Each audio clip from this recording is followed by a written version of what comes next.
यानंतर बघूया टॉप 9 बातम्या. सुरुवात करूया राजकीय बातम्यांपासून.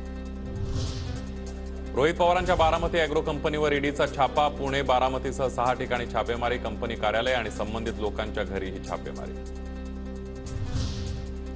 मराठी माणूस या नात्यानं महाराष्ट्र धर्म जपण्यासाठी संघर्षाची तयारी ठेवावी लागेल. महापुरुषांचा फोटो ट्विट करत रोहित पवारांचं ट्विट. ईडीच्या धाडीनंतर ट्विट चर्चेत.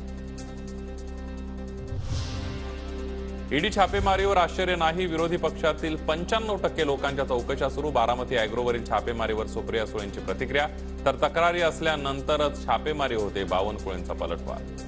95% लोक ज्यांच्यावर ईडी, सीबीआय आणि इन्कम टॅक्स, ज्याला आईस म्हणतो, हे विरोधी पक्षातले आहेत. आणि नंतर वॉशिंग पावडर आणि वॉशिंग मशीन तर आहेच आपलं भारतीय जनता पक्षात, भ्रष्ट जुमला पार्टी.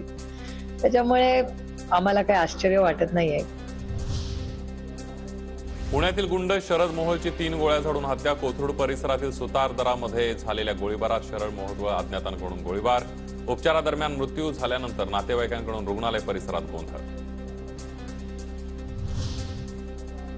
ससूनमधील कार्यक्रमात भाजपा आमदाराची दादागिरी. सुनील कांबळेंकडून पोलिसाला मारहाण.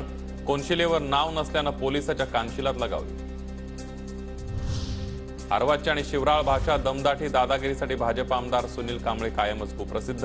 सुषमा अंधारेंचा निशाणा. भाजपचा आमदार असल्यानं भाजपकडून गुन्हेगारी कृत्यांचं जणू आमदार खासदारांना परमिट मिळाल्याची टीका.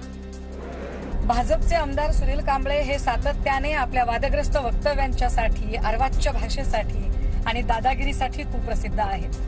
आणि त्यांना गृह खाते मात्र काहीही करणार नाही, ही सध्याची भाजप शासित या सरकारची तरा आहे. खासदार भावना गवळींना प्राप्तिकर विभागाची नोटीस. गवळींचे 2 सीए प्राप्तिकर विभागाच्या कार्यालयात दाखल. दोघांजवळ भावना गवळींच्या संपत्तीची कागदपत्र.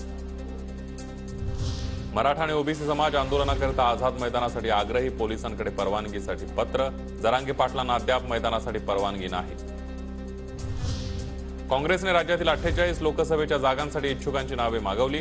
10 जानेवारीपर्यंत इच्छुकांची नावं सादर करण्याच्या सूचना. नागपूरचे काँग्रेस जिल्हाध्यक्ष आणि आमदार विकास ठाकरेंची माहिती.